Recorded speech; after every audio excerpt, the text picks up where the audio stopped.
ભારતીય જનતા પાર્ટીના કાર્યકર્તાઓ એમના જન્મદિવસને એક અનોખી રીતે ઉજવતા હોય છે. આવતીકાલે એટલે કે 15 જુલાઈનો રોજ મારો જન્મદિવસ છે, પણ કાલે અને આજે એટલા બધા પ્રોગ્રામ હોવાને કારણે થોડા પ્રોગ્રામો અમે આજે 14 તારીખે લઈ લીધા.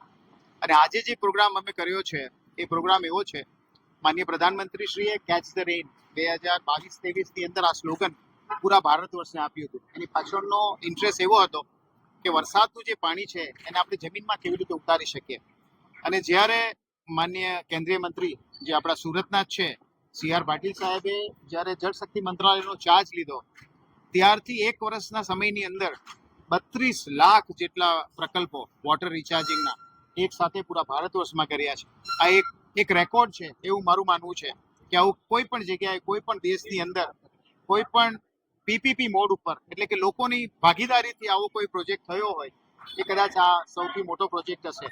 અને આ જ પ્રોજેક્ટને વધુ મહત્વ મળે એ આશયથી આજે 651 જેટલી છત્રીઓ અમે સિવિલ હોસ્પિટલના ડોક્ટર્સો, નર્સો અને ચોથા વર્ગના કર્મચારીઓને આપી છે, જેના થકી અમે એવું માનીએ છીએ કે એક પ્રચાર પ્રસારનું કામ થશે.